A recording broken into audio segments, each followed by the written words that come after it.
ಕಳೆದ ಬಾರಿ ನೋಡಿದ್ದು ದತ್ತ ಸ್ವಾತಂತ್ರ್ಯ ಸಂಧಿ ಎನ್ನುವ ಚಿಂತನೆಯನ್ನು ನಾವು ನೋಡಿದ್ದು. ಈಗ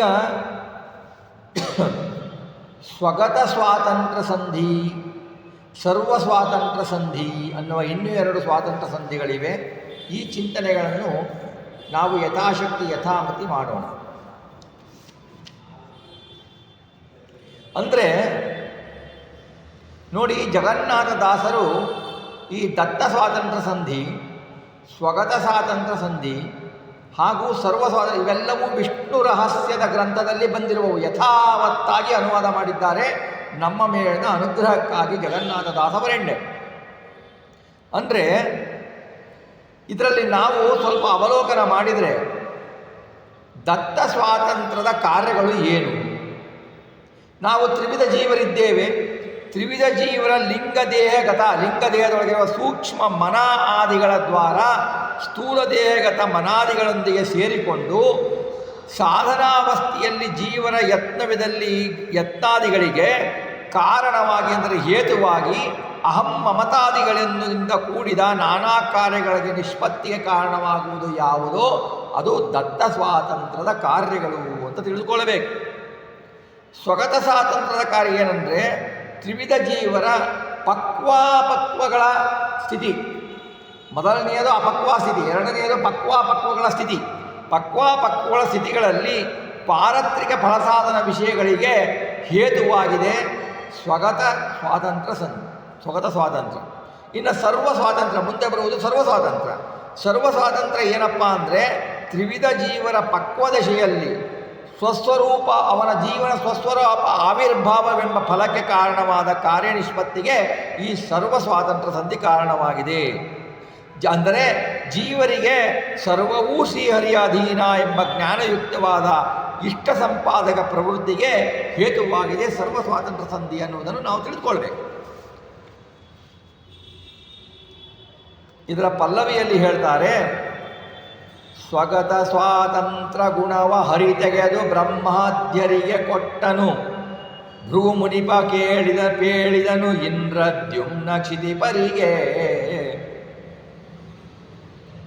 ಅಂದರೆ ಇದನ್ನು ಯಾರಿಗೆ ಹೇಳಿದರು?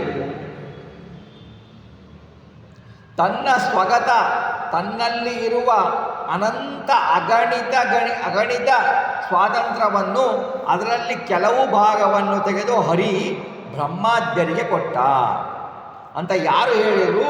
ಭೃಗು ಮಹರ್ಷಿಗಳು ಇಂದ್ರದ್ಯುಮ್ನ ಮಹಾರಾಜನಿಗೆ ಹೇಳಿದರು ಅನ್ನುವುದು ಇಲ್ಲಿ ದಾಸವರೇಣ್ಯರು ಅದನ್ನೇ ಈಗ ಇವರು ಇಲ್ಲಿ ಹೇಳ್ತಾ ಇದ್ದಾರೆ.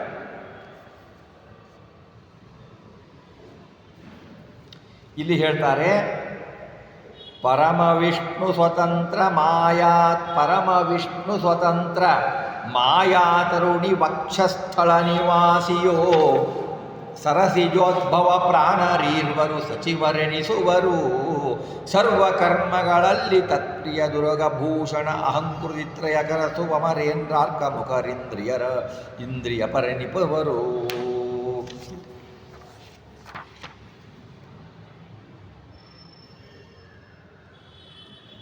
ನೋಡಿ, ಇದು ನಮಗೆ ಎಷ್ಟು ಕಾರುಣ್ಯದಿಂದ ದಾಸವರೇಣ್ಯರು ನಮಗೆ ಹೇಳಿದ್ದಾರೆ ಅಂದರೆ, ಇದರ ಶ್ಲೋಕ ಏನಿದೆ ಅಂತಂದರೆ, ಸ್ವಾತಂತ್ರ್ಯ ಪರಮೋ ವಿಷ್ಣುರ್ ಮಾಯಾ ತಸ್ಯಾಂಗ ಸಂಗಿನಿ ಬ್ರಹ್ಮ ಪ್ರಾಣಶ್ಚ ಸಚಿವವು ಸರ್ವಕರ್ಮಸು ತತ್ಪ್ರಿಯವು ತ್ರಿವಿಧಾಹಂಕೃತಿ ಸಾಕ್ಷಾತ್ ರುದ್ರೋಪಿ ಸಚಿವಸ್ಫುತಃ ಮನಸೋಧಿಪತಿ ಶಕ್ರೋ ಅರ್ಕಾದ್ಯ ಇಂದ್ರಿಯ ದೇವತಾ ಎನ್ನುವುದನ್ನು ಇಲ್ಲಿ ಅವರು ಅನುವಾದವನ್ನು ಕನ್ನಡದಲ್ಲಿ ಮಾಡಿ ನಮಗೆ ತಿಳಿಸಿದ್ದಾರೆ.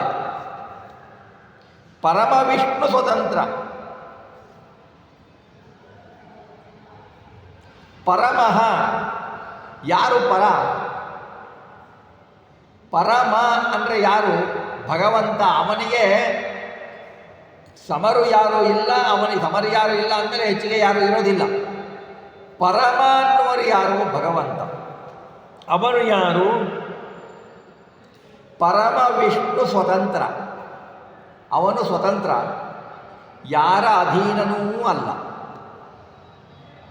ಅವನು ಯಾರ ಅಧೀನನೂ ಅಲ್ಲ, ಎಲ್ಲರೂ ಅವನ ಅಧೀನ.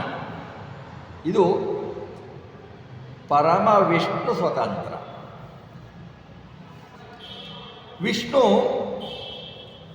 ವಿಷ್ಣುವಿಗೆ ಸ್ವಾತಂತ್ರ್ಯ ಅನ್ನುವುದು ಒಂದು ಗುಣ. ಭಗವಂತನ ಗುಣಗಳಿಗೆ ಭಗವಂತನಿಗೆ ಭೇದ ಇಲ್ಲ, ಅಭೇದ. ಎಲ್ಲ ಭಗವಂತ ರೂಪಗಳೇ, ಭಗವಂತನೇ, ಭಗವಂತನ ಗುಣಗಳು ಭಗವಂತನೇ. ಭಗವಂತ ಪರಮ ಸ್ವತಂತ್ರ. ಅವನನ್ನು ಬಿಟ್ಟರೆ ಇನ್ಯಾರಿದ್ದಾರೆ? ಇನ್ನ ಗುಂಪಿನಲ್ಲಿ ಮಾಯಾತರುಣಿ ವಕ್ಷಸ್ಥಳ ನಿವಾಸಿಯು, ಮಾಯಾನಾಮಕಳಾದ ಶ್ರೀ ಲಕ್ಷ್ಮೀದೇವಿ, ಮಾಯಾ ಎಂದು ಹೆಸರಿನಿಂದ ಕರೆಸಿಕೊಳ್ಳುವ ಶ್ರೀ ಲಕ್ಷ್ಮೀದೇವಿ, ಶ್ರೀ ಭೂದುರ್ಗಾ ರೂಪವುಳ್ಳ ಲಕ್ಷ್ಮೀದೇವಿ ಭಗವಂತನ ವಕ್ಷಸ್ಥಳದ ನಿವಾಸಿನಿ. ಭಗವಂತನ ವಕ್ಷಸ್ಥಳದ ನಿವಾಸಿನಿ ಶ್ರೀ ಲಕ್ಷ್ಮೀದೇವಿ. ಅವಳು ಪರಮಾತ್ಮನ ಅಧೀನ. ಪರಮಾತ್ಮನನ್ನು ಬಿಟ್ಟರೆ ಮುಂದಿನ ಬರುವುದು ಮಹಾಲಕ್ಷ್ಮೀದೇವಿ. ತಾರತಮ್ಯದಲ್ಲಿ ಹೇಳಿದ್ದಾರೆ ಇಲ್ಲಿ ಮಹಾಲಕ್ಷ್ಮೀದೇವಿ. ಮಹಾಲಕ್ಷ್ಮೀದೇವಿಯು ಅಪ್ರಾಕೃತ ಶರೀರಗಳು, ತ್ರಿಗುಣಾತೀತಳು. ಭಗವಂತನೂ ಅಪ್ರಾಕೃತ ಶರೀರರು. ದೇಶತಃ ಕಾಲತಃ ಭಗವಂತನಿಗೆ ಸಮಳು ಲಕ್ಷ್ಮೀದೇವಿ, ಗುಣತಃ ಭಗವಂತನಿಗೆ ಅಸಮಳು ಲಕ್ಷ್ಮೀದೇವಿ. ಅದಕ್ಕೆ ಸಮಾಸಮ ಅಂತ ಕರೀತಾರೆ ಅವರು. ದೇಶತಃ ಕಾಲತಃ ಲಕ್ಷ್ಮೀದೇವಿಯು ಸಮಳಾಗಿದ್ದರು, ಅದು ಭಗವಂತನ ಕರುಣೆಯಿಂದ ಅಂತ ನಾವು ತಿಳಿದುಕೊಳ್ಳಬೇಕು. ಇದನ್ನು ಒಂದು ಮುಖ್ಯ ಸೂಕ್ಷ್ಮ ವಿಷಯ ಇದೆ. ಹೀಗೆ ಮಹಾಲಕ್ಷ್ಮೀ ದೇವಿ ಎಲ್ಲಿರ್ತಾಳೆ? ಭಗವಂತನ ವಕ್ಷಸ್ಥಳದ ನಿವಾಸಿಯು. ಆಮೇಲೆ ಅವಳು ಯಾರು? ಪರಮಾತ್ಮನ ಅಂಗಸಂಗಿನಿ. ಪರಮಾತ್ಮನ ಅಂಗಸಂಗಿನಿ. ಪರಮಾತ್ಮನ ಅಂಗಸಂಗಕ್ಕೆ ಅರ್ಹವಾದ ಏಕಮಾತ್ರ ಸ್ತ್ರೀ ಲಕ್ಷ್ಮೀದೇವಿ. ಆಮೇಲೆ ಏನು ಹೇಳ್ತಾರೆ? ಸರಸಿಜೋದ್ಭವ ಪ್ರಾಣರೀರ್ವರು ಸಚಿವರೆನಿಸುವರು. ಇಲ್ಲಿ ಹೇಳ್ತಾರೆ ಬ್ರಹ್ಮ ಪ್ರಾಣಶ್ಚ ಸಚಿವವು. ಬ್ರಹ್ಮ ಚತುರ್ಮುಖ ದೇವರು, ಬ್ರಹ್ಮದೇವರು ಹಾಗೂ ಪ್ರಾಣದೇವರು, ಮುಖ್ಯ ಪ್ರಾಣದೇವರು. ಯಾರು ಅವರು? ವಿಷ್ಣುವಿನ ಸರ್ವ ಕರ್ಮಗಳಲ್ಲಿ, ವಿಷ್ಣು ಏನೇನು ಕೆಲಸ ಮಾಡ್ತಾನೋ ಆ ಕರ್ಮಗಳಲ್ಲಿ ಸಚಿವವು ಅಂದರೆ ಏನು? ಭಗವಂತನಿಗೆ ಸಹಾಯಕರು, ಜೊತೆಯಲ್ಲಿದ್ದು ಮಾಡುವವರು. ಇವರು ಯಾರು? ತತ್ಪ್ರಿಯವು, ಶ್ರೀ ವಿಷ್ಣುವಿಗೆ ಅತ್ಯಂತ ಪ್ರಿಯರು. ಈಗ ನಾವು ನೋಡ್ತೀವಿ ಸಚಿವರು ಅಂತ ನೋಡ್ತೀವಿ, ಪ್ರಧಾನಮಂತ್ರಿ ಸಚಿವರು, ಗೃಹ ಸಚಿವರು, ವಿತ್ತ ಸಚಿವರು ಎಲ್ಲವನ್ನೂ ನೋಡ್ತೀವಿ. ಇವರೆಲ್ಲರೂ ಹೇಗೆ? ಪ್ರಧಾನಮಂತ್ರಿಯ ಅಧೀನ ಅಲ್ವಾ? ಈಗ ರಾಜನಿಗೆ ಅಧೀನ ಮಂತ್ರಿಗಳು. ಹಾಗೆ ಭಗವಂತ ಪರಮ ಸ್ವತಂತ್ರ ನೃಪ. ಸರ್ವಲೋಕಕ್ಕೂ ಇಡೀ ಜಗತ್ತಿಗೂ ಇದು ಚರಾಚರ ಪ್ರಪಂಚಕ್ಕೂ ಭಗವಂತ ಅಧಿಪ ನೃಪ. ಅವನ ರಾಣಿ ಲಕ್ಷ್ಮೀದೇವಿ ಅವನಿಗೆ ಅಧೀನಳು. ಬ್ರಹ್ಮ ವಾಯುಗಳು, ಚತುರ್ಮುಖ ಬ್ರಹ್ಮ ಮತ್ತು ವಾಯುಗಳು ಇವರು ಸಚಿವರು, ಮುಖ್ಯ ಸಚಿವರು. ಏನಂದರೆ ಇವರು ಭಗವಂತನ ಕಾರ್ಯದಲ್ಲಿ ಸಹಾಯ ಮಾಡ್ತಾರೆ. ಅಂದರೆ ಇಲ್ಲಿ ನಾವು ತಿಳ್ಕೊಳ್ಬೇಕು, ಭಗವಂತನ ಕಾರ್ಯಕ್ಕೆ ಸಹಾಯ ಮಾಡ್ತಾರಲ್ವಾ ಅಂದರೆ, ಹಾಗಾದರೆ ಭಗವಂತನಿಗೆ ಚತುರ್ಮುಖ ದೇವರ, ಮುಖ್ಯ ಪ್ರಾಣದೇವರ ಸಹಾಯದ ಅವಶ್ಯಕತೆ ಇದೆಯಾ? ಮುಖ್ಯ ಪ್ರಾಣದೇವರು ಬ್ರಹ್ಮದೇವರ ಸಹಾಯವಿಲ್ಲದೆ ಭಗವಂತ ಕಾರ್ಯ ಮಾಡಲಿಕ್ಕಾಗಲ್ವಾ? ಹೇಗೆ ಅಂದರೆ ಲೋಕದಲ್ಲಿ ರಾಜನೇ ಎಲ್ಲವನ್ನು ಮಾಡಲಿಕ್ಕಾಗೋದಿಲ್ಲ ಅಲ್ವಾ? ಪ್ರಧಾನಮಂತ್ರಿಯೇ ಎಲ್ಲವನ್ನು ಮಾಡಲಿಕ್ಕಾಗೋದಿಲ್ಲ. ಗೃಹ ಮಂತ್ರಿ, ರಕ್ಷಣಾ ಸಚಿವ ಎಲ್ಲರೂ ಇರ್ತಾರೆ. ಅವರ ಕೈಯಲ್ಲಿ ಅದೆಲ್ಲವನ್ನು ಮಾಡಲಿಕ್ಕೆ ಆಗುವುದಿಲ್ಲ ಅಂತ ಅವರ ಅಧೀನದಲ್ಲಿ ಇದ್ದು ಇವರು ಆ ಕಾರ್ಯವನ್ನು ಮಾಡಿಸಿ ಪ್ರಧಾನಮಂತ್ರಿಗೆ ಸಹಾಯವನ್ನು ಮಾಡ್ತಾರೆ. ಹಾಗೆಯೇ ಮುಖ್ಯ ಪ್ರಾಣದೇವರು ಚತುರ್ಮುಖ ಬ್ರಹ್ಮದೇವರು ತಾವು ಭಗವಂತನ ಕಾರ್ಯದಲ್ಲಿ ಸಹಾಯ ಮಾಡಿ ಕಾರ್ಯವನ್ನು ಮಾಡಿ ಭಗವಂತನಿಗೆ ಸಹಾಯ ಮಾಡ್ತಾರಾ? ಅದಕ್ಕೂ ಇದಕ್ಕೂ ಹೋಲಿಕೆ ಇದೆಯಾ? ಇಲ್ಲ ಅಂತಾರೆ ಶಾಸ್ತ್ರಕಾರರು. ಚತುರ್ಮುಖ ಬ್ರಹ್ಮ ಮುಖ್ಯ ಪ್ರಾಣದೇವರು ಸಹಿತ ಲಕ್ಷ್ಮೀದೇವಿ ಸಹಿತ ಅವರನ್ನು ತನ್ನ ಕಾರ್ಯದಲ್ಲಿ ಸಹಾಯ ಮಾಡುವಂತ ಇಟ್ಟಿಕೊಂಡಿದ್ದು ಯಾಕೆ ಅಂದರೆ ಅವರಿಗೆ ಅನುಗ್ರಹ ಮಾಡಲಿಕ್ಕೋಸ್ಕರ, ಅವರ ಉದ್ಧಾರಕ್ಕೋಸ್ಕರ ಅವರ ಮೇಲಿನ ಕರುಣೆಯಿಂದ ಭಗವಂತ ಇಟ್ಟುಕೊಂಡ ಹೊರತು ಚತುರ್ಮುಖ ಬ್ರಹ್ಮದೇವರು ಮುಖ್ಯ ಪ್ರಾಣದೇವರು ಇವರಿಂದ ಭಗವಂತನ ಕೆಲಸಕ್ಕೆ ಸಹಾಯ ಆಗುತ್ತೆ ಅಂದರೆ ಅದು ಅಬದ್ಧ, ಆಗಲ್ಲ. ಅವರಿಗೆ ಸಚಿವರಾಗಿ ಹೇಗೆ ಮಾಡಿಕೊಂಡಿದ್ದಾನೆ ಎಂದರೆ ಅವರ ಮೇಲಿನ ಅನುಗ್ರಹ, ಅವರ ಮೇಲಿನ ಪ್ರೀತಿಯಿಂದ ಕರುಣದಿಂದ ಅವರಿಗೆ ಅನುಗ್ರಹ ಮಾಡಬೇಕು ಅಂತ. ಲಕ್ಷ್ಮೀದೇವಿಯನ್ನು ಬಿಟ್ಟರೆ ಭಗವಂತನಿಗೆ ಅತ್ಯಂತ ಪ್ರಿಯರಾದವರು ಚತುರ್ಮುಖ ಬ್ರಹ್ಮದೇವರು ಹಾಗೂ ಮುಖ್ಯ ಪ್ರಾಣದೇವರು ಅಂತ ಈ ಶ್ಲೋಕದಲ್ಲಿ ಹೇಳ್ತಾರೆ. ಅದನ್ನೇ ಯಥಾವತ್ತಾಗಿ ನಮ್ಮ ಜಗನ್ನಾಥ ಗುರುಗಳು ಈ ರೀತಿ ಹೇಳ್ತಾರೆ. ಸರಸಿಜೋದ್ಭವ ಪ್ರಾಣರೀರ್ವರು ಸಚಿವರೆನಿಪರು ಸರ್ವಕರ್ಮಗಳಲ್ಲಿ ತತ್ಪ್ರಿಯರುಗ ಭೂಷಣ ಕೃತಿತ್ರಯ ಕರಸುವರ ಮರೇಂದ್ರ ಮುಖರಿಂದ್ರಿಯ ಪರೆನುವರು. ಆಮೇಲೆ ಉರಗಭೂಷಣ ಅಹಂಕೃತಿತ್ರಯ ಕರಸುವವರ ಮರೇಂದ್ರ, ಇದಕ್ಕೆ ತ್ರಿವಿಧ ಅಹಂಕೃತಿ ಸಾಕ್ಷಾತ್ ರುದ್ರೋಪಿ ಸಚಿವ ಸ್ಮೃತಃ ಮನಸೋಧಿಪತಿ ಶಕ್ರೋರ್ ಕಾದ್ಯ ಇಂದ್ರಿಯ ದೇವತಾ ಅಂತ ಹೇಳ್ತಾರೆ. ಅಹಂಕಾರ ಅಭಿಮಾನಿ ಮಹಾರುದ್ರ ದೇವರು 3 ವಿಧ ಅಹಂಕಾರ, ವೈಕಾರಿಕ, ತೈಜಸ, ತಾಮಸಗಳು, ತ್ರಿವಿಧ ಅಹಂಕಾರಗಳು.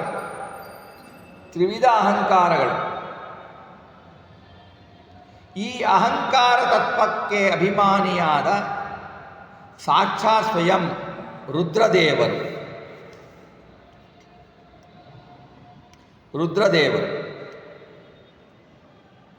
ಅದರಲ್ಲಿ ಸರ್ವಭೂಷಣನಾದ ಉರಗಭೂಷಣ, ಸರ್ಪಗಳಿಂದ ಅಲಂಕೃತನಾದವನು ಉರಗಭೂಷಣ ಮಹಾರುದ್ರದೇವರು. ಹಾಗಾದರೆ ಗರುಡಶೇಷರನ್ನು ಹೇಳಿಲ್ವಲ್ಲ ಇಲ್ಲಿ ಅಂದರೆ ಉಪಲಕ್ಷಣೀಯ ತೆಗೆದುಕೊಳ್ಳಬೇಕು ಅಂತ ಹೇಳ್ತಾರೆ.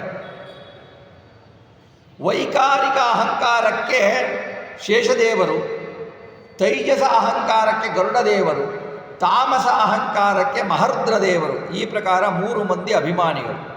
ಇವರು ಸಚಿವರು. ಅವರನ್ನು ಬಿಟ್ಟರೆ ಇವರೂ ವಿಷ್ಣುವಿಗೆ ಸಚಿವರೇ. ಹೀಗೆಯೇ ಅಮರೇಂದ್ರ ಅರ್ಕ ಮುಖರು. ಅಮರೇಂದ್ರ ಅಂದರೆ ಯಾರು? ಎಲ್ಲ ದೇವತೆಗಳಿಗೂ, 3 ಲೋಕದ ದೇವರಿಗೂ ಒಡೆಯ ಯಾರು? ಇಂದ್ರ. ನಮ್ಮ ಮನಸ್ಸಿಗೂ ಅಭಿಮಾನಿ ಇಂದ್ರದೇವರು.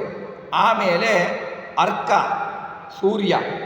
ಸೂರ್ಯ ಮತ್ತು ಇತರ ಸಚಿವರು, ಇತರ ಅಭಿಮಾನಿ ದೇವತೆಗಳು ಶ್ರೀ ವಿಷ್ಣುವಿಗೆ ಸಚಿವರಾಗ್ತಾರೆ. ಈಗ ನೋಡಿ ಏನು ಹೇಳ್ತಾರೆ, ಕ್ಯಾಬಿನೆಟ್ ಸಚಿವರು.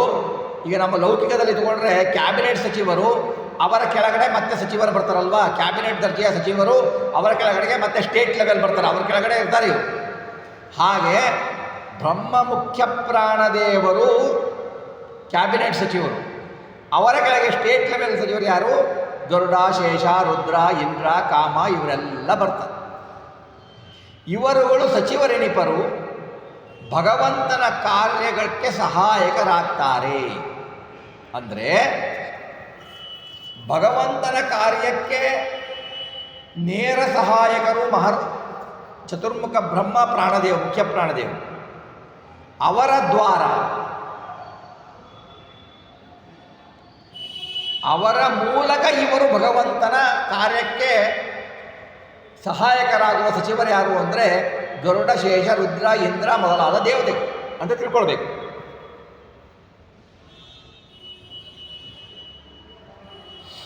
ಹೀಗೆ ಅದ್ಭುತವಾಗಿ ವಿಷ್ಣು ರಹಸ್ಯದಲ್ಲಿ ಬರುವ ಶ್ಲೋಕಗಳ ಯಥಾವತ್ ಅನುವಾದವನ್ನು ಮಾಡಿ ನಮಗೆ ಕಾರುಣ್ಯವನ್ನು ತೋರಿದ್ದಾರೆ ಜಗನ್ನಾಥದಾಸರು.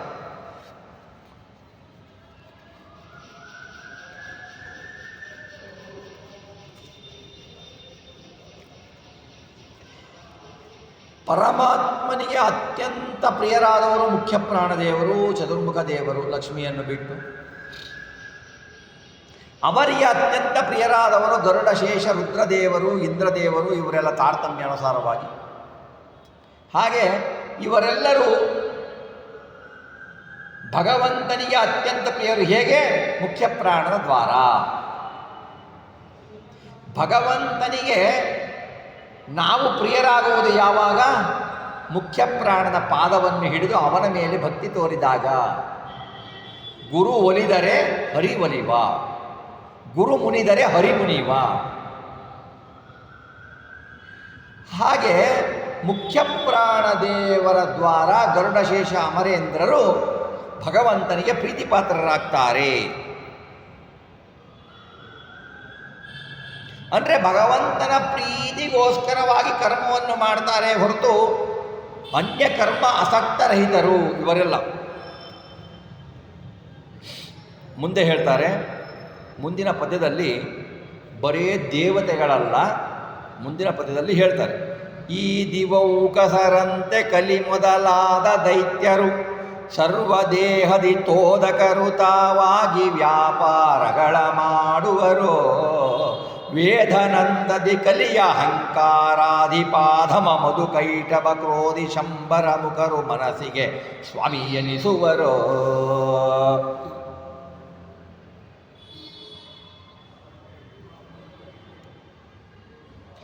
ನಮ್ಮ ದೇಹದಲ್ಲಿ ಬರೇ ತತ್ವಾಭಿಮಾನಿ ದೇವತೆಗಳು ಇಲ್ಲ. ತತ್ವಾಭಿಮಾನಿ ದೇವತೆಗಳ ಹೆಸರಿನಲ್ಲಿಯೇ ಅನೇಕ ಆಯಾ ದೈತ್ಯರಿದ್ದಾರೆ.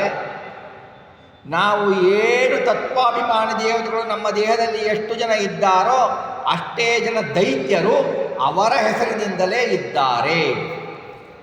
ಇದನ್ನು ನಾವು ಯಾವಾಗಲೂ ಕರ್ಮ ಮಾಡಬೇಕಾದರೆ, ಕಾರ್ಯ ಮಾಡಬೇಕಾದರೆ ಯೋಚಿಸತಕ್ಕದ್ದು.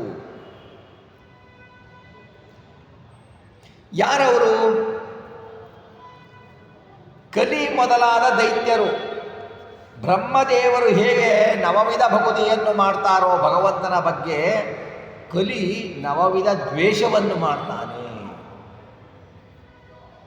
ಆಚಾರ್ಯರು ಹೇಳ್ತಾರೆ, ನವವಿಧ ದ್ವೇಷವನ್ನು ಬಿಡಬೇಕು, ಅವಾಗೆ ಉದ್ಧಾರ ಆಗೋದು.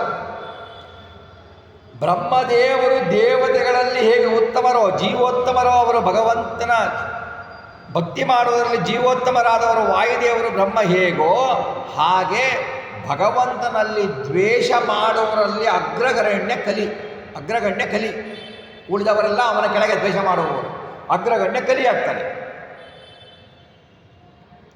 ಇವನು ಎಷ್ಟು ಭಗವಂತನ ದ್ವೇಷವನ್ನು ಮಾಡ್ತಾನೋ ಬೇರೆ ಅಸುರರಿಗೆ ಆ ಯೋಗ್ಯತೆ ಇಲ್ಲ, ಅವನಷ್ಟು ದ್ವೇಷ ಮಾಡುವ ಯೋಗ್ಯತೆ ಇಲ್ಲ. ಇಂತಹ ನೀಚನಾದ ಕಲಿಪುರುಷ ನಮ್ಮಲ್ಲಿದ್ದಾನೆ.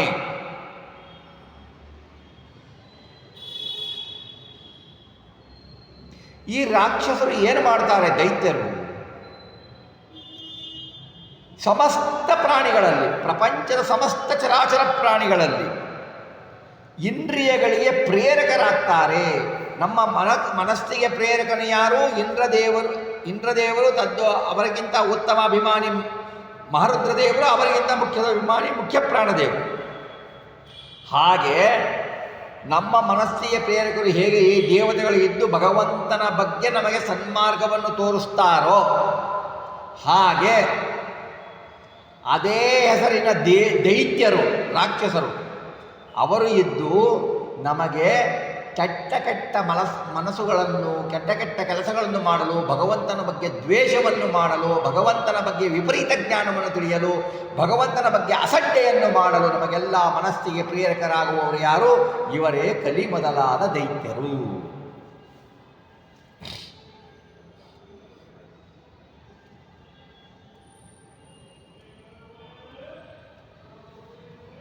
ಇವರು ನಮ್ಮ ಇಂದ್ರಿಯದೊಳಗಿರ್ತಾರೆ. ಇವರು ತಾವು ಸ್ವತಂತ್ರರಾಗಿ ಕೆಲಸ ಮಾಡ್ತಾರಾ? ತಾವು ತತ್ತದ್ ಅಭಿಮಾನಿ ದೇವತೆಗಳ ದ್ವಾರ ಆ ದುಷ್ಟ ಕೆಲಸಗಳನ್ನು ನಮ್ಮಿಂದ ಮಾಡಿಸ್ತಾರೆ. ತತ್ತತ್ ಅಭಿಮಾನಿಗಳ ದ್ವಾರಾನೇ ಮಾಡಿಸೋದು, ದುಷ್ಟ ಕೆಲಸಗಳನ್ನು ಮಾಡಿಸ್ತಾರೆ, ದುಷ್ಟ ಮಾರ್ಗದಲ್ಲಿ ನಮ್ಮನ್ನು ಕರೆದುಕೊಂಡು ಹೋಗ್ತಾರೆ.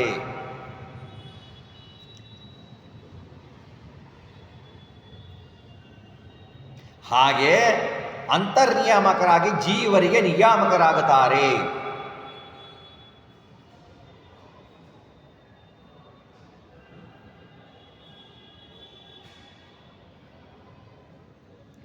ಅಹಂಕಾರಾಧಿಪ ಯಾರು? ಗರುಡಶೇಷ ರುದ್ರರು. ಅವರಿಗೆ ಸಮನಾದ ದೈತ್ಯರು ಯಾರು? ಮಧುಕೈಟಭ ಕ್ರೋಧಿಗಳು. ಈ 3 ಮಂದಿ ಅಹಂಕಾರಕ್ಕೆ ಅಭಿಮಾನಿಗಳು. ಶಂಬರಾಸುರ ಇಂದ್ರನಿಗೆ ಸಮಾನ.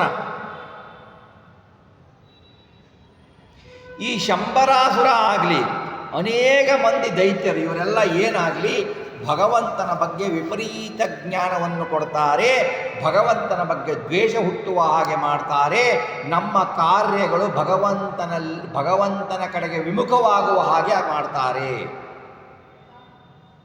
ಇವರು ಹೇಗೆ ಮಾಡ್ತಾರೆ?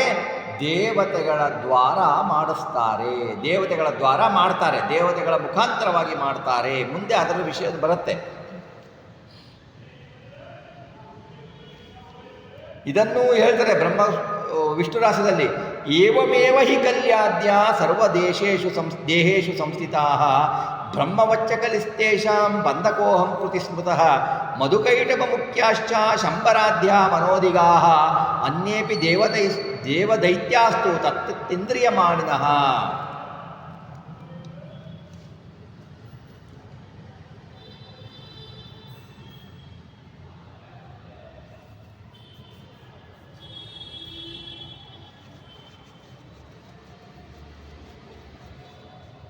ಅಂದರೆ ತತ್ವಾಭಿಮಾನಿ ದೇವತೆಗಳು ದೇಹಾಭಿಮಾನಿಯಾದ ಜೀವನನ್ನು ಶ್ರೀ ವಾಸುದೇವ ಪರಮಾತ್ಮನ ಆಜ್ಞೆಯಿಂದ ಆತನ ಪೂರ್ವ ಕರ್ಮಗಳಿಗೆ ಅನುಸಾರವಾಗಿ ಪುಣ್ಯ ಪಾಪಗಳನ್ನು ಮಾಡಿಸ್ತಾರೆ, ಪ್ರೇರಣೆ ಮಾಡ್ತಾರೆ, ರಾಗದ್ವೇಷ ರಹಿತರಾಗಿ ಪ್ರೇರಿಸ್ತಾರೆ. ಇವರಿಗೆ ಯಾವ ದೋಷವೂ ತಗಲೋದಿಲ್ಲ ಇವರಿಗೆ. ಯಾಕೆ ಅಂದರೆ ಅವರು ಶ್ರೀಹರಿಯ ಆಜ್ಞೆಯನ್ನು ಪಾಲಿಸ್ತಾರೆ. ಅವರು ತಾವು ಏನು ಪ್ರೇರಣೆಯನ್ನು ಮಾಡ್ತಾರೋ, ತತ್ವಾಭಿಮಾನಿ ದೇವತೆಗಳು ಏನು ಪ್ರೇರಣೆಯನ್ನು ಮಾಡ್ತಾರೋ ಎಲ್ಲ ಶ್ರೀಹರಿಯ ಪೂಜೆಯನ್ನು ಮಾಡ್ತಾರೆ. ವಿಶೇಷ ಅಂದರೆ ನೋಡಿ ಎಷ್ಟು ವಿಚಿತ್ರ ಇದೆ ಅಂದರೆ, ನಮ್ಮಲ್ಲಿ ನಿಂತುಕೊಂಡು ಬಿಟ್ಟು ತತ್ವಾಭಿಮಾನಿ ದೇವತೆಗಳು ಪುಣ್ಯ ಕಾರ್ಯಗಳನ್ನು ಮಾಡಿಸ್ತಾರೆ. ಆ ಪುಣ್ಯದ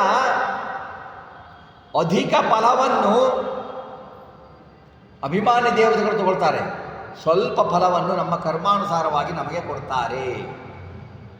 ಇದು ವಾಸುದೇವನ ಆಜ್ಞೆ, ಇದು ಭಗವಂತನ ಆಜ್ಞೆ, ಇದು ಈ ಕೆಲಸವನ್ನು ಭಗವಂತನ ಪೂಜೆ ಎಂದು ಮಾಡುವುದರಿಂದ ಅವರಿಗೆ ದೋಷ ಇಲ್ಲ.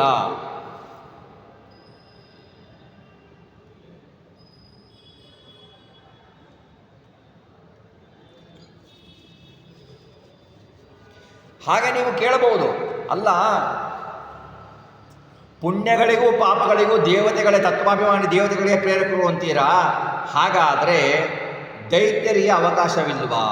ದೈತ್ಯಾಭಿಮಾನಿಗಳು ಇದ್ದಾರೆ ಅಂತ ಹೇಳಿದ್ದೀರಾ, ದೈತ್ಯಾಭಿಮಾನಿಗಳಿಗೆ ಅವಕಾಶವಿಲ್ವಾ ಅಂದರೆ ಹೇಳ್ತಾರೆ, ಅವರು ಪಾಪಕರ್ಮಗಳನ್ನು ದೈತ್ಯರ ದ್ವಾರ ಮಾಡಿಸ್ತಾರೆ. ಈ ಕಾರಣದಿಂದ ದೈತ್ಯರು ಪ್ರೇರಕರೇ. ಈಗ ನೋಡಿ, ಈಗ ಒಬ್ಬನು ಆಫೀಸ್ನಲ್ಲಿ ಒಬ್ಬನು ಮ್ಯಾನೇಜರು, ಅವನ ಕೆಳಗಡೆ ಒಬ್ಬರು ಇರ್ತಾರೆ, ಅವರಿಂದ ಅವನು ಕೆಲಸ ಮಾಡಿಸ್ತಾನೆ ಅಲ್ವಾ? ಆ ಕೆಲಸ ಮಾಡಲಿಕ್ಕೆ ಇವನು ಹೇಗೆ ಕಾರಣ? ಆ ಮ್ಯಾನೇಜರ್ ಕಾರಣ ಅಲ್ವಾ? ಅವನು ಪ್ರೇರಣೆ ಮಾಡಿ ಇವನಿಗೆ ಮಾಡಿಸ್ತಾನೆ. ಹಾಗೇನೆ ಅವನ ಪ್ರೇರಣೆಯಿಂದ ಇವನು ಮಾಡುವುದರಿಂದ ಇವನು ಪ್ರೇರಕನಾಗ್ತಾನೆ ಅಲ್ವಾ? ಇವನು ಪ್ರೇರಕನಾಗ್ತಾನೆ. ಹಾಗೆ ದೈತ್ಯರು ಪ್ರೇರಕರೆನಿಸ್ತಾರೆ.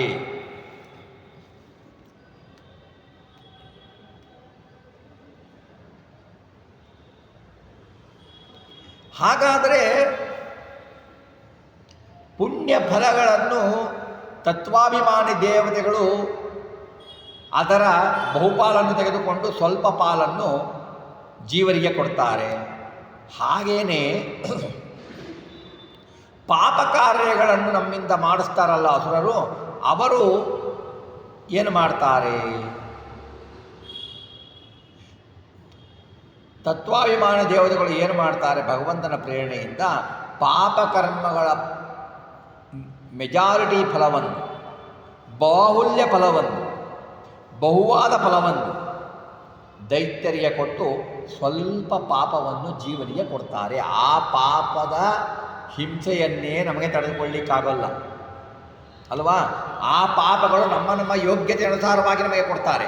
ಆ ಪಾಪವನ್ನೇ ನಮಗೆ ತಡೆದುಕೊಳ್ಳಿಕ್ಕಾಗಲ್ಲ. ಇನ್ನು ಪೂರ್ತಿ ಪಾಪ ನಮಗೆ ಕೊಟ್ಟು ಬಿಟ್ಟರೆ ನಾವೆಲ್ಲಿಂದ ತಡ್ಕೊಳ್ಬೇಕು? ಅದು ಭಗವಂತನ ಕರುಣೆನೇ.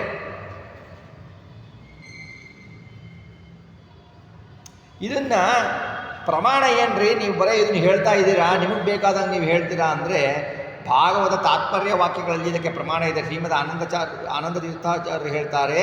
ಹಾಗೆಯೇ ಅನುವ್ಯಾಖ್ಯಾನದಲ್ಲಿ ಹೇಳ್ತಾರೆ, ವಾಸುದೇವಾಗ್ನೇಯಾಚೈವ ಪೂರ್ವಕರ್ಮಾನುಸಾರತಃ ಪ್ರೇರಯಂತಿ ಹಿತೇ ಜೀವಾನ್ ಪುಣ್ಯ ಪಾಪೇಶು ನಿತ್ಯಶಃ ಅರಾಗದ್ವೇಷಶ್ಚೈವ ಕಥಂ ದೋಷಾನವಾಪ್ನಯೋ ಹರ್ಯಾಜ್ಞಕರಣಾದೇವ ಪುಣ್ಯಮೇಭಿರವಾಪ್ಯತೆ.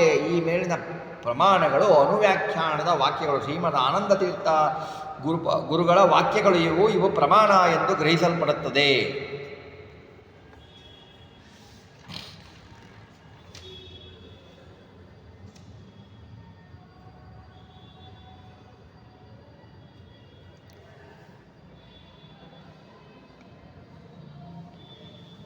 ಮುಂದಿನದನ್ನು ಹೇಳ್ತಾರೆ, ದೇವತೆಗಳೋಪಾದಿ ನಿತ್ಯದಿಯೇವ ಮಾದಿ ಸ್ವನಾಮದಿಂದಲಿ ಯಾವದಿಂದ್ರಿಯಗಳೊಳು ವ್ಯಾಪಾರಗಳ ಮಾಡುವರೋ ಸೇವಕರ ಸೇವಾನುಗುಣ ಫಲವೀವ ನೃಪನಂದದಲ್ಲಿ ತನ್ನ ಸ್ವಭಾವ ಸ್ವಾತಂತ್ರ್ಯ ವಿಭಾಗವ ಮಾಡಿಕೊಟ್ಟ ಹರಿ.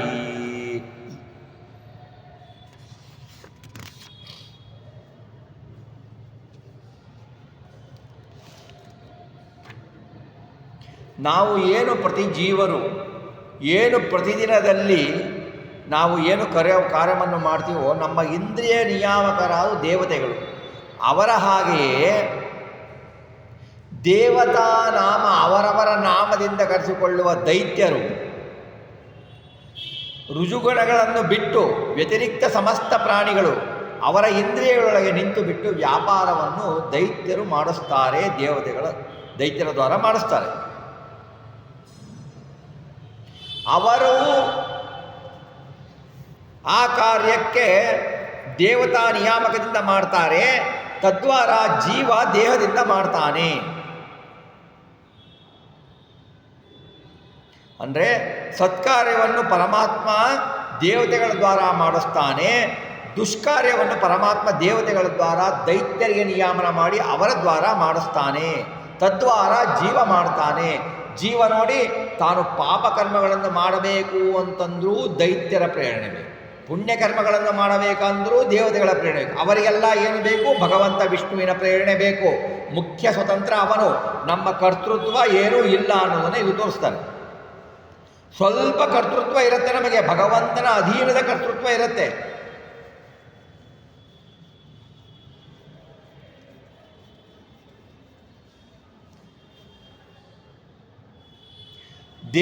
ದೈತ್ಯರ ದ್ವಾರ ಇಂದ್ರಿಯ ವ್ಯಾಪಾರ ಇರುತ್ತೆ. ಅದರಲ್ಲಿ ದೈತ್ಯರು ಏನು ವ್ಯಾಪಾರ ಮಾಡ್ತಾರೋ ಅದು ದೇವತೆಗಳಿಗೆ ಅಂಗೀಕಾರ ಆಗೋದಿಲ್ಲ. ದೇವತೆಗಳ ವ್ಯಾಪಾರ ದೈತ್ಯರಿಗೆ ನಾವು ಒಳ್ಳೆಯ ಕೆಲಸಗಳನ್ನು ಮಾಡಿದಾಗ ದೈತ್ಯರಿಗೆ ಅದು ಅಂಗೀಕಾರ ಆಗೋದಿಲ್ಲ. ನಾವು ಭಗವಂತನ ಪೂಜೆ, ಸಂಧ್ಯಾ ವಂದನೆ, ಗುರು ಹಿರಿಯರ ಪೂಜೆ, ಗುರು ಹಿರಿಯರ ಮೇಲೆ ಭಕ್ತಿ ತೋರಿಸುವುದು ದೈತ್ಯರಿಗೆ ಆಗೋದಿಲ್ಲ. ನಾವು ಗುರು ಹಿರಿಯರ ದ್ವೇಷ ಮಾಡುವುದು ಎಲ್ಲ ಮಾಡುವುದು ದೇವತೆಗಳಿಗೆ ಅಂಗೀಕಾರ ಆಗೋದಿಲ್ಲ.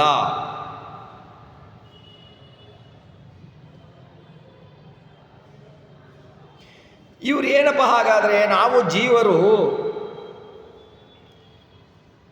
ಬ್ರಹ್ಮದೇವರ ಆರಾಧ್ಯ, ಬ್ರಹ್ಮದೇವರನ್ನು ಮೊದಲು ಮಾಡಿಕೊಂಡು ತೃಣಾಂತದಲ್ಲಿ ಇರುವ ತ್ರಿವಿಧ ಜೀವರುಗಳು ಸೇವಕರು. ಅಂದರೆ ಏನು? ಭಗವಂತನ ಸೇವಕರು ಅಂದರೆ ಅವರು ಯಾರೂ ಸ್ವತಂತ್ರರಲ್ಲ. ಲಕ್ಷ್ಮೀದೇವಿಯನ್ನು ಸೇರಿಕೊಂಡು ಯಾರೂ ಸ್ವತಂತ್ರರಲ್ಲ. ನಾವಂತೀವಿ ನಮಗೆ ಸ್ವತಂತ್ರ, ನಮಗೆ ಸ್ವತಂತ್ರ, ನಮಗೆ ಸ್ವತಂತ್ರ, ನಮಗೆ ಸ್ವತಂತ್ರ ಬಂದ ದಿವಸ ಕರೆಕ್ಟು. ಇವೆಲ್ಲ ಒಂದು ನಾವು ಸ್ವತಂತ್ರದ ವಿಭಾಗವನ್ನು ಕೇಳ್ತೇವೆ. ಏನು ಸ್ವತಂತ್ರ ನಮಗೆ? ಏನಿದೆ ಸ್ವತಂತ್ರ ನಮಗೆ?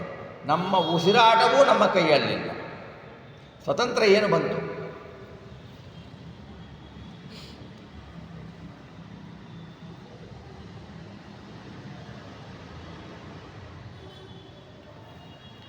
ಇಂತಹ ಜೀವರನ್ನು ಬ್ರಹ್ಮರುದ್ರಾದಿಗಳ ದ್ವಾರ, ತತ್ವಾಭಿಮಾನಿಗಳ ದೇವತೆ ದ್ವಾರ, ಅವರ ಮುಖಾಂತರ ದೈತ್ಯರ ದ್ವಾರ ಅನೇಕ ಪುಣ್ಯ ಪಾಪ ಕರ್ಮಗಳನ್ನು ಮಾಡಿಸ್ತಾನೆ.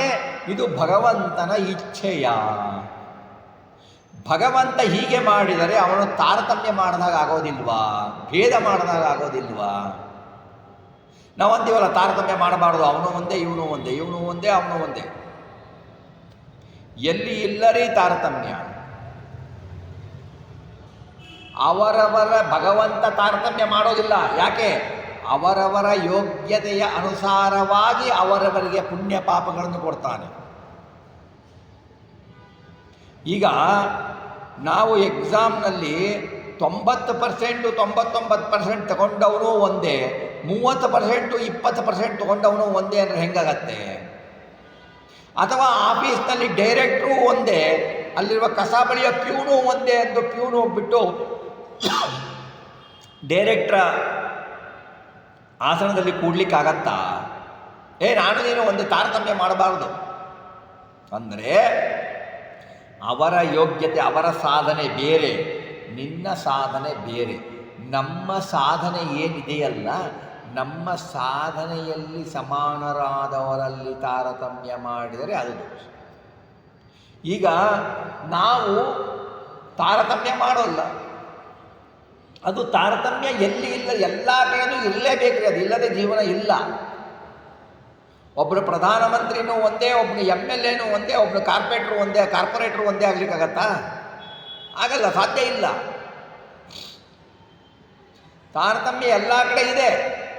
ಆದರೆ ಅವರವರ ಯೋಗ್ಯತೆಗೆ ಅನುಸಾರವಾಗಿ ಇದೆ. ಅವರವರ ಕರ್ಮಕ್ಕೆ ಅನುಸಾರವಾಗಿ ತಾರತಮ್ಯವನ್ನು ಮಾಡ್ತಾರೆ ಅಲ್ವಾ?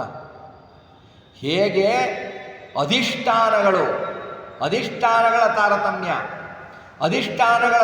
ಅಧಿಷ್ಠಾನಗಳಲ್ಲಿ ತಾರತಮ್ಯ ಇದೆ.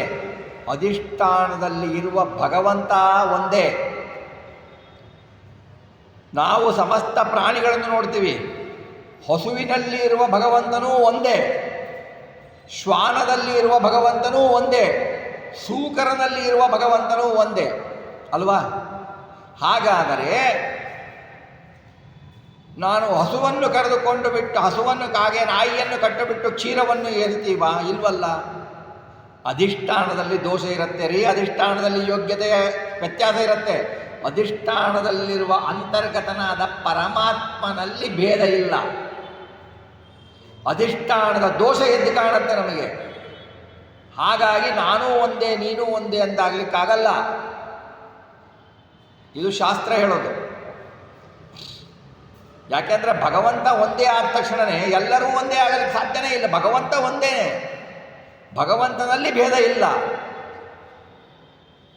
ಅದನ್ನು ನಾವು ಸೂಕ್ಷ್ಮ ವಿಚಾರವನ್ನು ಶಾಸ್ತ್ರದಲ್ಲಿ ತಿಳಿದುಕೊಳ್ಬೇಕು.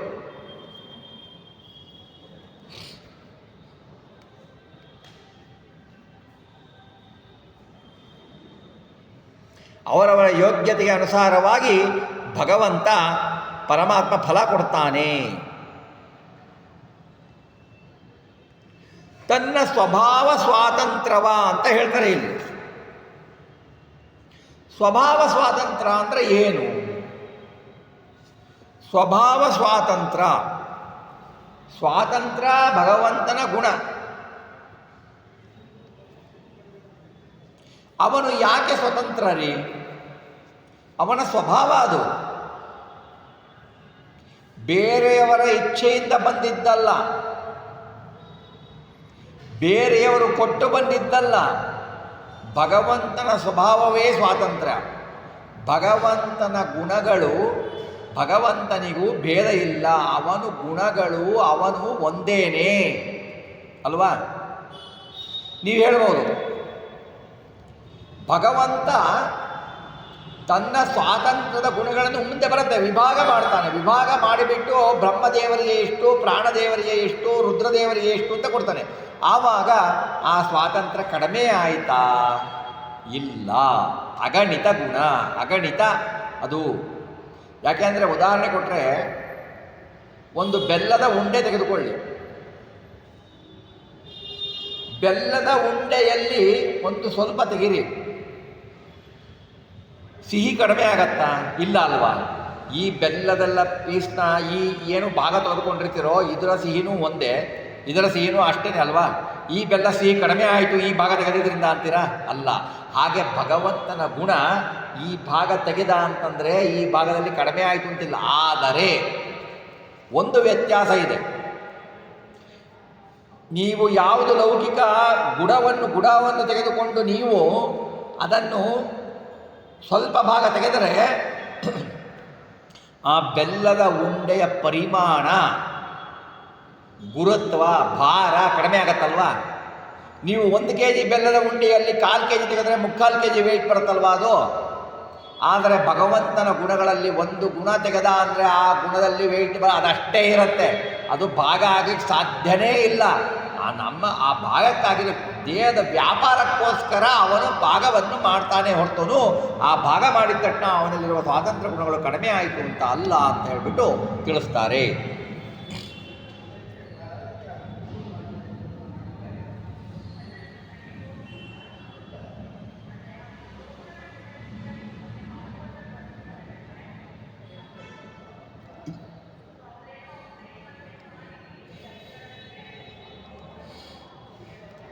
ಇದಕ್ಕೆ ಉದಾಹರಣೆ ಕೊಡ್ತಾರೆ, ರಾಜನ ಉದಾಹರಣೆ ಕೊಡ್ತಾರೆ. ಒಬ್ಬ ಚಕ್ರವರ್ತಿ ರಾಜ ಇಡೀ ರಾಜ್ಯವನ್ನು ದೇಶವನ್ನು ಆಳ್ತಾ ಇರ್ತಾನೆ. ಅವನೇನು ಮಾಡ್ತಾನೆ,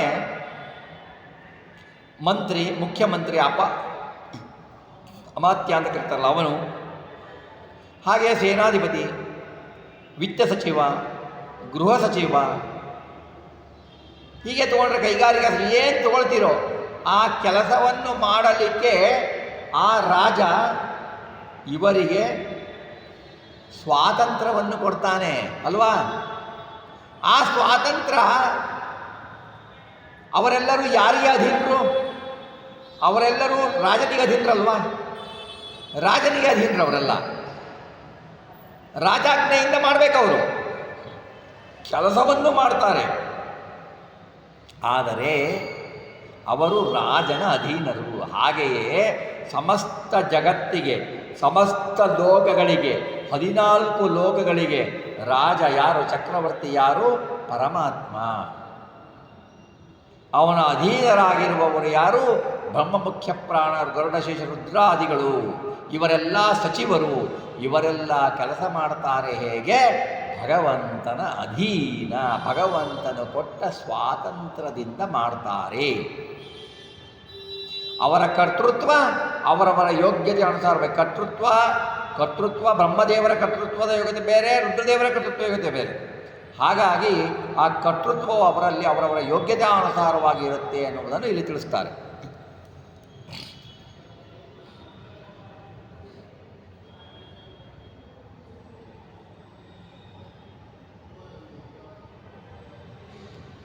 ಭಗವಂತನ ಗುಣಗಳನ್ನು ಭಾಗ ಮಾಡ್ತೀವಿ ಅನ್ನೋದಕ್ಕೆ ಶಕ್ಯ ಇಲ್ಲ.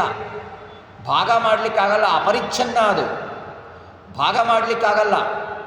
ಅವು ಎಲ್ಲ ಒಂದು ಮುದ್ದೆ ಭಗವಂತನಲ್ಲಿ ಹಾಗೆ ಇರ್ತವೆ.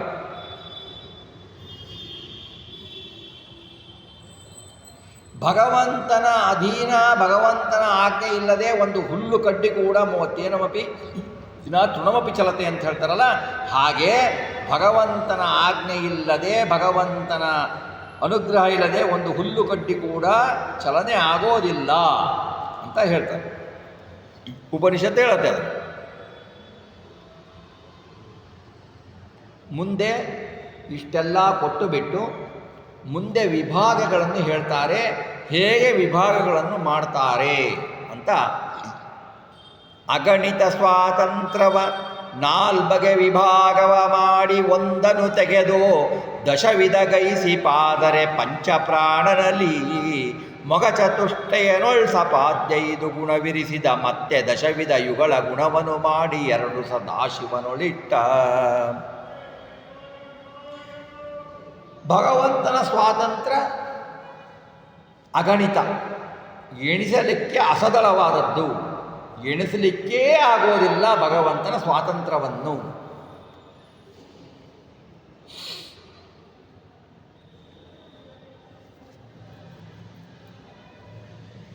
ಅದು ಹೇಗಿದೆ? ಭಗವಂತನ ಸ್ವರೂಪ ಅದು. ಭಗವಂತನ ಸ್ವರೂಪಕ್ಕೂ ಭಗವಂತನ ಸ್ವಾತಂತ್ರ್ಯಕ್ಕೂ ಭಿನ್ನತ್ವ ಇಲ್ಲ.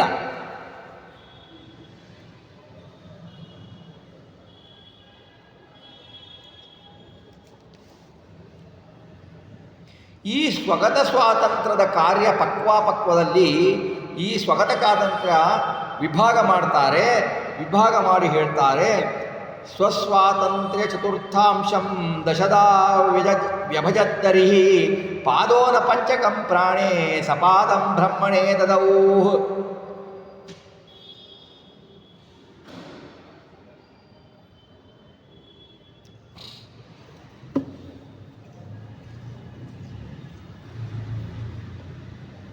ತನ್ನ ಸ್ವಾತಂತ್ರ್ಯದಲ್ಲಿ, ಸ್ವಗತ ಸ್ವಾತಂತ್ರ್ಯದಲ್ಲಿ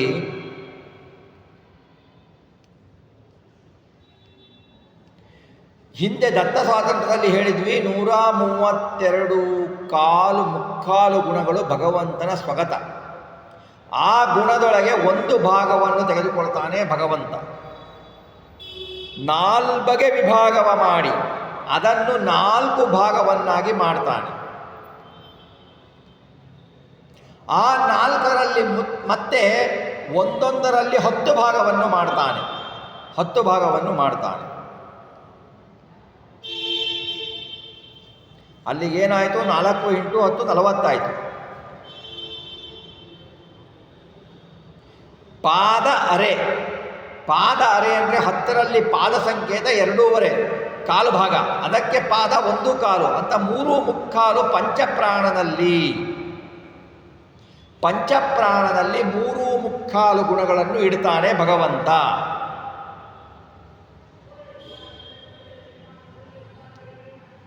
ಚತುರ್ಮುಖ ಬ್ರಹ್ಮದೇವರಲ್ಲಿ ಸಪಾದ 5 ಗುಣ ಅಂದರೆ 5 ಗುಣ. ಸಪಾದ ಅಂದರೆ ಕಾಲು ಭಾಗ. ಸಪಾದ 5 ಕಾಲು ಭಾಗವನ್ನು ಚತುರ್ಮುಖ ಬ್ರಹ್ಮನಲ್ಲಿ ಇರಿಸ್ತಾನೆ. ಅಂದರೆ 5 ಕಾಲು 3 ಮುಕ್ಕಾಲು, ಅಲ್ಲಿಗೆ ಎಷ್ಟಾಯಿತು? 9 ಗುಣಗಳಾಯಿತು.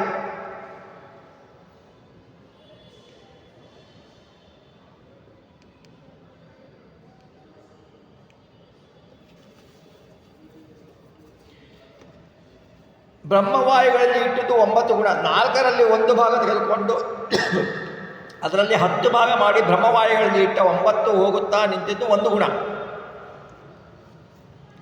ಪಂಚಪ್ರಾಣದಲ್ಲಿ ಪ್ರಾಣದೇವರಲ್ಲಿ 5 ಗುಣ ಇಟ್ಟ ಎಂದು ಹೇಳೋದಕ್ಕೆ ಅವಕಾಶ ಇದೆ. ಆದರೆ 5 ಕಾಲು ಬ್ರಹ್ಮನಲ್ಲಿ, 5 ವಾಯುದೇವರಲ್ಲಿ ಹೇಳಿದರೆ 10 ಕಾಲು ಆಗತ್ತೆ. ಮೇಲೆ ಮಾಡಿದ 10ಕ್ಕೆ ಹೆಚ್ಚಾಗಿ ವಿಭಾಗ ವ್ಯತ್ಯಾಸ ಆಗುತ್ತೆ. ಆದ್ದರಿಂದ ವಾಯುದೇವರಲ್ಲಿ 3 ಮುಕ್ಕಾಲು ಎಂದಷ್ಟೇ ಹೇಳಿದ್ದಾರೆ. ಮತ್ತೆ ಉಳಿದ 10ರಲ್ಲಿ 9 ಗುಣ ಹೋಯಿತು, ಇನ್ನು 1 ಗುಣ ಉಳಿತು.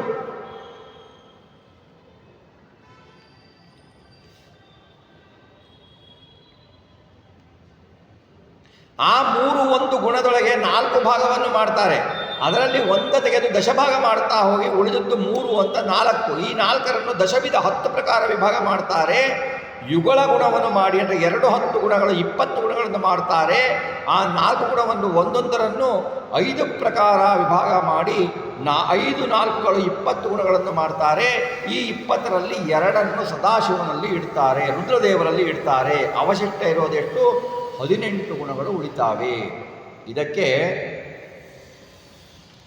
ವಿಷ್ಣು ರಹಸ್ಯದಲ್ಲಿ ಹೇಳ್ತಾರೆ,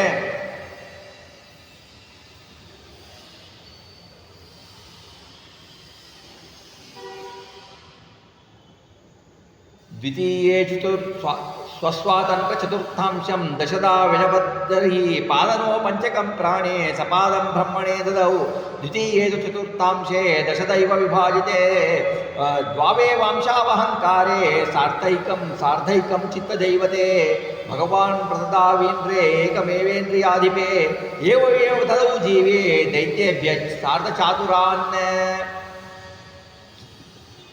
ಮುಖ್ಯ ಪ್ರಾಣದಲ್ಲಿ 4.25 ಅಂಶಗಳನ್ನು ಪ್ರಾಣದಲ್ಲಿಟ್ಟು 5.25 ಅಂಶಗಳನ್ನು ಬ್ರಹ್ಮದೇವನಿಗೆ ಕೊಡ್ತಾನೆ. ಎರಡನೇ 1.25 ಭಾಗವನ್ನು 10 ಭಾಗಗಳನ್ನಾಗಿ ಮಾಡ್ತಾನೆ. 1/4 ಭಾಗವನ್ನು 10 ಭಾಗವನ್ನಾಗಿ ಮಾಡಿ ಅದರಲ್ಲಿ 2 ಭಾಗವನ್ನು ರುದ್ರರಲ್ಲಿ ಇಡ್ತಾನೆ. 1/2 ಭಾಗವನ್ನು ಮನೋಭಿಮಾನಿ ಇಂದ್ರನಲ್ಲಿ ಇಡ್ತಾನೆ. ಸೂರ್ಯಾದಿ ಇಂದ್ರಾಭಿಮಾನಿ ದೇವತಾ ವರ್ಗದಲ್ಲಿ 1 ಭಾಗವನ್ನು, ಅದರಂತೆ ಇಂದ್ರಾಭಿಮಾನಿಯಾದ ಜೀವನಲ್ಲಿ 1 ಭಾಗವನ್ನು ಮಾತ್ರ ಇಡ್ತಾನೆ.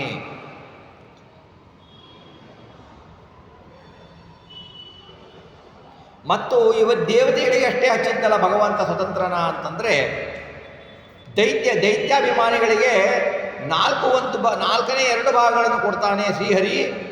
ಅದನಂತರ ಸ್ವಾತಂತ್ರ್ಯದ 2ನೇ ತುರಿಯಾಂಶ ಚತುರ್ಥಾಂಶವನ್ನು 2 ಭಾಗಗಳನ್ನು ಉಳಿತವೆ. ಆ 2 ಭಾಗವನ್ನು 3 ಭಾಗಗಳನ್ನಾಗಿ ವಿದಾಯ ಮಾಡ್ತಾನೆ.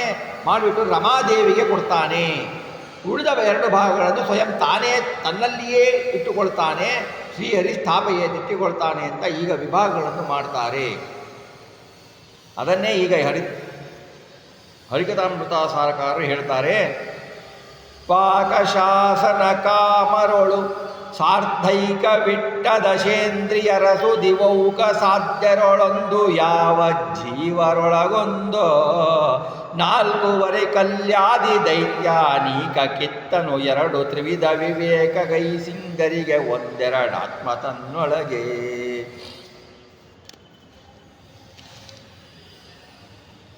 ಹೀಗೆ ವಿಷ್ಣು ರಾಸದಲ್ಲಿ ಏನು ಹೇಳಿದ್ದಾರೋ ಅದನ್ನೇ ಕನ್ನಡದಲ್ಲಿ ಅನುವಾದ ಮಾಡಿಬಿಟ್ಟು ದಾಸವರೇಣ್ಯರು ಹೇಳ್ತಾರೆ.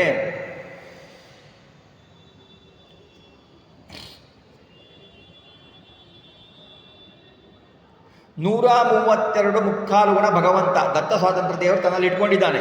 ಇದರಲ್ಲಿ 1 ಗುಣ ತೆಗಿತಾನೆ. ಆ 1 ಗುಣವನ್ನು 4 ಭಾಗ ಮಾಡ್ತಾನೆ. ಆ 4ರಲ್ಲಿ 1 ತೆಗೆದುಕೊಳ್ತಾನೆ. ಅವಶಿಷ್ಟ ಇರೋದು 3 ಗುಣ. ಅಂತಹ 4 ಈ 1ಅನ್ನು 10 ಭಾಗ ಮಾಡ್ತಾನೆ. ಆ 10ರನ್ನು ಆರ್ಯಾರಿಗೆ ಕೊಟ್ಟ ಅಂದರೆ 3 ಮುಕ್ಕಾಲು ವಾಯುದೇವರಿಗೆ, 5 ಮುಕ್ಕಾಲು ಬ್ರಹ್ಮದೇವರಿಗೆ, 9 ಗುಣ. ಆ 10ರಲ್ಲಿ 9 ಗುಣ ಹೋಗುತ್ತಾ ಉಳಿದಿದ್ದು ಒಂದೇ ಉಳಿಯತ್ತೆ.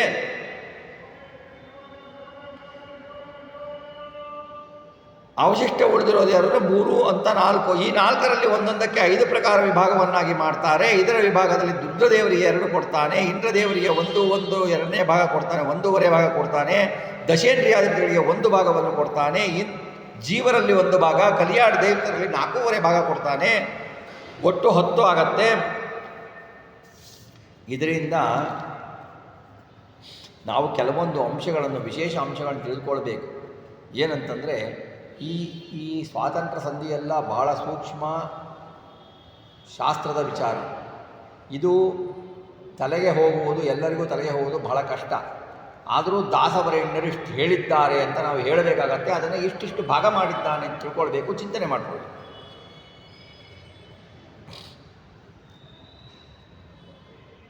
ನೋಡಿ, ದತ್ತ ಸ್ವಾತಂತ್ರ್ಯಗತ ಸರ್ವ ಸ್ವಾತಂತ್ರ್ಯ ಸೇರಿದರೆ ದತ್ತ ಸ್ವಾತಂತ್ರ್ಯದ ಜೊತೆಗೆ ಸರ್ವ ಸ್ವಾತಂತ್ರ್ಯ ಸೇರಿದರೆ ದೇವತಾರಾಧನೆಯ ದ್ವಾರ ಪ್ರಯತ್ನಗಳು ನಡೀತಾವೆ.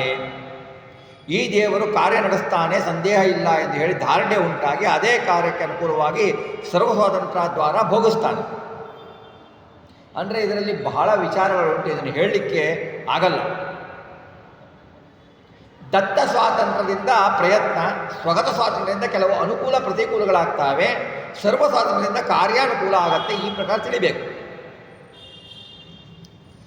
ದತ್ತ ಸ್ವಾತಂತ್ರ್ಯ ಸತ್ವಗುಣದಿಂದ ಪ್ರವಿಷ್ಟವಾದರೆ, ಧೈರ್ಯವು ರಜೋಗುಣ ಪ್ರವಿಷ್ಟವಾದರೆ, ದತ್ತ ಸ್ವಾತಂತ್ರ್ಯ ಸತ್ವಗುಣದಿಂದ ಕೂಡಿದ್ದರೆ, ಸತ್ವಗುಣದಿಂದ ಪ್ರವಿಷ್ಟವಾದರೆ ಧೈರ್ಯ ಬರುತ್ತೆ ಕಾರ್ಯ ಮಾಡಲಿಕ್ಕೆ. ರಜೋಗುಣದಿಂದ ಪ್ರವಿಷ್ಟವಾಗಿದ್ದರೆ ಅಧೈರ್ಯ ಬರುತ್ತೆ. ತಮೋಗುಣ ಪ್ರವಿಷ್ಟವಾದರೆ ಬರೀ ಅಧೈರ್ಯ ಬರುತ್ತೆ. ಈ ದತ್ತ ಸ್ವಾತಂತ್ರ್ಯದ ಉಪಯೋಗ ಅಪಕ್ವ ಕಾಲ ಇದೆ. ಈ ಕಾಲದಲ್ಲಿ ಅಜ್ಞಾನ, ದುಃಖ, ಅಧೈರ್ಯ ಇವು ಪ್ರಚುರವಾಗಿರುತ್ತೆ. ಅಂದರೂ ಇದರಲ್ಲಿ ಪೂರ್ವೋತ್ತರವಾದ ಅಂತರಾಂತರಗಳು ಬಹಳ ಇದೆ.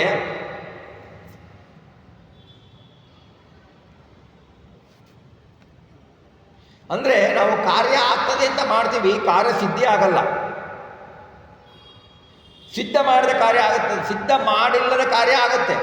ಆಗಲ್ಲ ಅಂತ ನಾವೇನು ಕಾರ್ಯ ಮಾಡ್ತೀವಿ ನಾವು ನೋಡಿ ನಮ್ಗೆ ಅನ್ಸುತ್ತೆ, ಆಗಲ್ಲ ಅಂತ ಯಾವುದೇ ಕೆಲಸ ಮಾಡ್ತೀವಿ ಅದು ಆಗ್ಬಿಟ್ಟಿರುತ್ತೆ.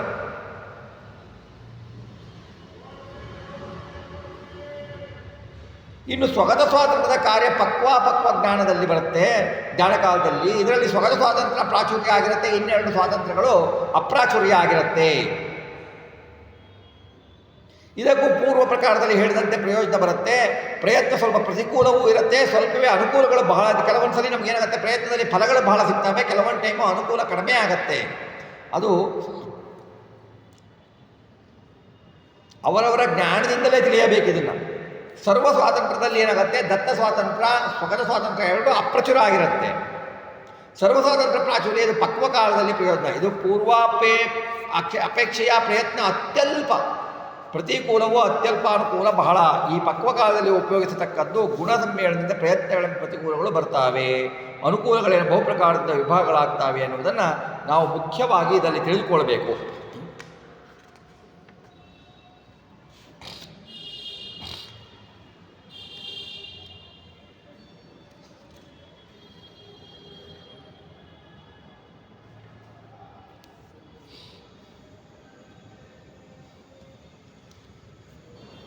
ಯದೀಂದ್ರಿಯೇಣ ಯತ್ಕುರ್ವಂ ಪುಣ್ಯಂ ಪಾಪಂಚ ದೃಶ್ಯತೆ ತಸ್ಯ ತತ್ತತ್ ಸ್ವತಂತ್ರಾತ್ವ ಫಲಭಾಜೋ ಅಖಿಲಾಹಿತೆ.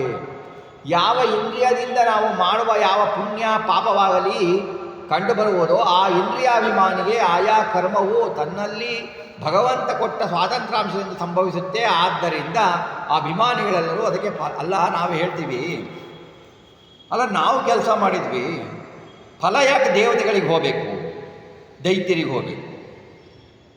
ಅಂದರೆ ಭಗವಂತನ ಆಜ್ಞೆಯ ದ್ವಾರ ಅವರು ನಮ್ಮಿಂದ ಮಾಡಿಸಿರ್ತಾರೆ, ಆದ್ದರಿಂದ ಅವರು ಫಲಕ್ಕೆ ಭಾಗಿಗಳಾಗ್ತಾರೆ.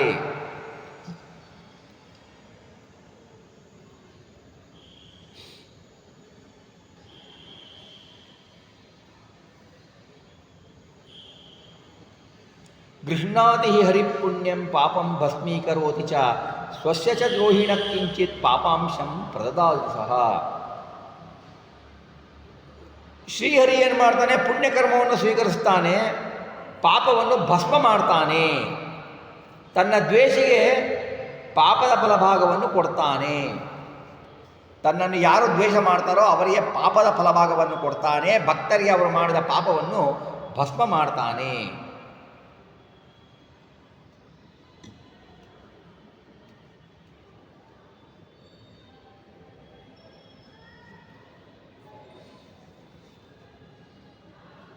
ಈ ವಿಧದಿ ಸ್ವಾತಂತ್ರ್ಯ ತತ್ವವ ದೇವಮಾನವ ದಾನವರೊಳು ರಮಾವಿನೋದಿ ವಿಭಾಗ ಮಾಡಿಟ್ಟಲ್ಲೆ ರಮಿಸುವನೋ. ಮೂವರೊಳಗಿದ್ದವರ ಕರ್ಮವತ ವಿಕಾರ ಗೈಸದಲೆ ಕಲ್ಪಾವಸಾನಗೆ ಕೊಡುವನಾಯಾಸವರವರ ಗತಿಯ, ಅನಾಯಾಸವರವರ ಗತಿಯ.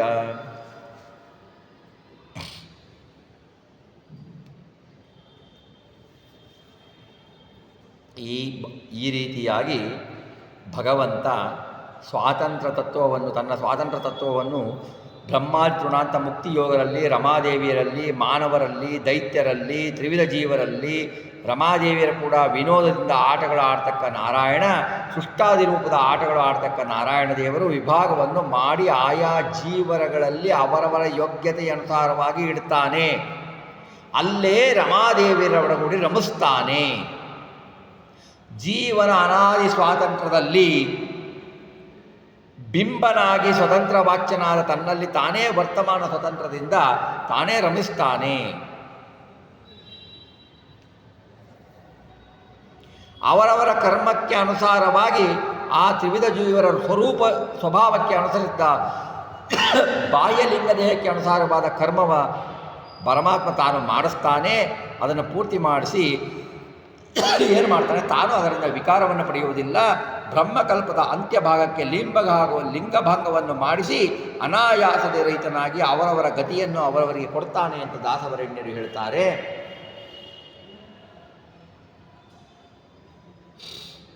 ಅಂದರೆ ತಥೈವ ನಿಜ ಭಕ್ತಾನಾಂ ಬ್ರಹ್ಮಾದೀನಾಂ ಚ ಯೇ ದ್ರುಹಃ ತೇಭ್ಯ ಏವ ಹಿ ತ್ವತ್ಪಾಪ ವಿಭಾಗಂ ಪ್ರದದಾತ್ಮಜಃ ಪಾಪಕರ್ಮಣಿ ಯೇಪಿ ಸ್ಯುಃ ಸಹಾಯಾಃ ಪಾಪರೂಪಿಣಃ ಯಥಾಪರಾಧಂ ತೇಭ್ಯೋಪಿ ಪಾಪಾನಾಂ ವಿಭಜತ್ಯಸೌ.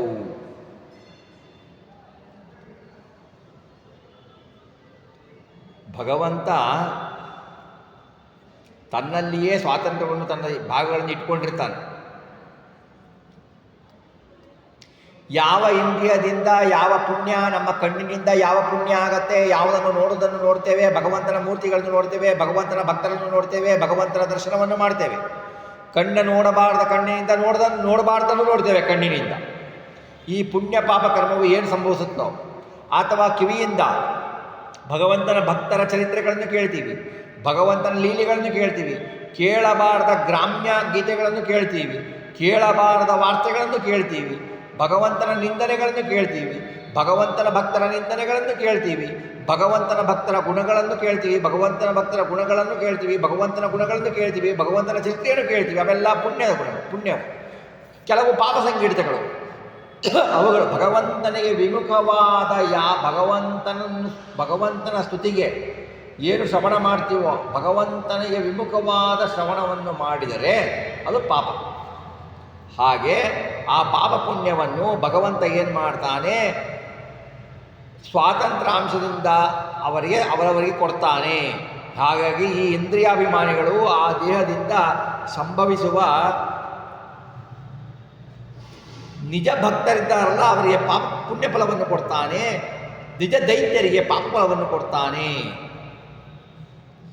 ಅದನ್ನು ಅವರವರ ಯೋಗ್ಯತೆ ಅನುಸಾರವಾಗಿ ಭಗವಂತ ಕೊಡ್ತಾನೆ. ಇಲ್ಲಿ ಒಂದು ಸಂದೇಹ ಬರುತ್ತೆ.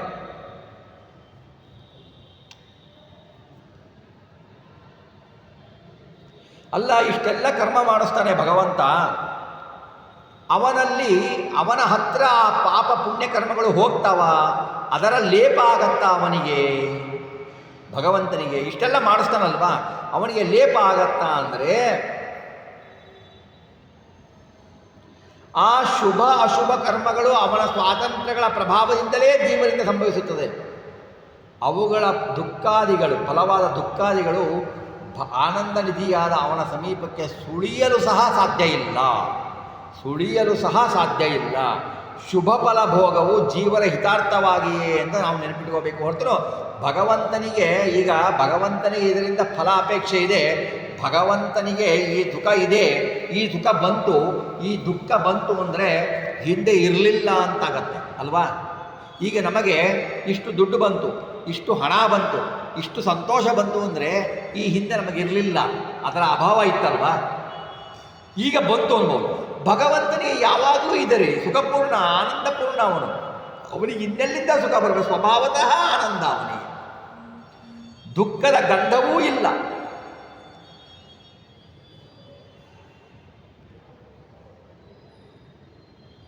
ಅದಕ್ಕೆ ವ್ಯಾಸರಾಜರು ಹೇಳ್ತಾರೆ ಅವರ ಚಂದ್ರಿಕಾದಲ್ಲಿ, ಅಸ್ಪೃಷ್ಟ ದೋಷ ಗಂಧಾಯ. ನಾವಂತೀವಿ ಗೊತ್ತಾ, ಅದರ ಗಂಧವೂ ನಮಗಿಲ್ಲ ಅಂತೀವಿ ಲೌಕಿಕದಲ್ಲಿ, ಅಂದರೆ ಅದರ ಲೇಷವೂ ನಮಗಿಲ್ಲ ಅಂತ. ಹಾಗೆ ಭಗವಂತನಿಗೆ ಅದರ ಇಲ್ಲೇ ಇಲ್ಲ. ಅವನಲ್ಲಿರುವುದೆಲ್ಲ ಅಮಲ ಗುಣಗಳು, ನಮ್ಮಲ್ಲಿರುವುದೆಲ್ಲ ಮಲಗುಣಗಳು. ಮಲ ಅಂದರೆ ದೋಷ, ನಮ್ಮಲ್ಲಿರುವುದು ದೋಷರಹಿತ ಗುಣ ಅಲ್ಲ, ದೋಷ ಸಹಿತವಾದ ಗುಣಗಳು. ಅವನಲ್ಲಿರುವುದು ದೋಷರಹಿತನಾದ ಗುಣಗಳು ಭಗವಂತನಲ್ಲಿ.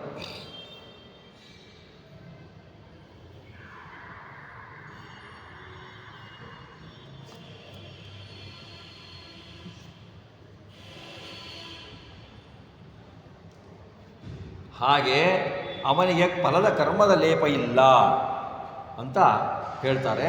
ಹೀಗೆ ಭಗವಂತ ಎಲ್ಲವನ್ನೂ ನಮ್ಮಲ್ಲಿ ಮಾಡಿಸ್ತಾನೆ, ಸ್ವಾತಂತ್ರ್ಯವನ್ನು ನಮ್ಮಲ್ಲಿ ಇಟ್ಟಿದ್ದಾನೆ ಅಂದರೆ ನಮ್ಮ ಕರ್ತೃತ್ವ ನಮ್ಮ ಯೋಗ್ಯತೆ ಪ್ರಕಾರ ಇಟ್ಟಿದ್ದಾನೆ. ಆದರೂ ಅವೆಲ್ಲವೂ ಭಗವಂತನ ಅಧೀನ ಎಂಬುವಲ್ಲಿಗೆ ಇವತ್ತಿನ ಚಿಂತನೆಯನ್ನು ಮುಗಿಸಿ ನಾಳೆ ಚಿಂತನೆಯನ್ನು ಮುಂದುವರಿಸೋಣ ಅನ್ನುವಲ್ಲಿಗೆ ಇವತ್ತಿನ ಈ ಚಿಂತನೆಯನ್ನು ಜಗನ್ನಾಥದಾಸರ ಅಂತರ್ಗತ ಶ್ರೀ ರಾಘವೇಂದ್ರ ಸ್ವಾಮಿಗಳ ಅಂತರ್ಗತ ಭಾರತೀಯ ಮುಖ್ಯ ಪ್ರಾಣಿಗೆ ಅರ್ಪಿಸೋಣ. ಶ್ರೀಕೃಷ್ಣಾರ್ಪಣಮಸ್ತು. ಕಾಯೇನ ವಾಚಾ ಮನಸೇಂದ್ರಿಯರ್ವಾ ಬುದ್ಧಾತ್ಮನಾಮ ಅಂತುಸ್ತು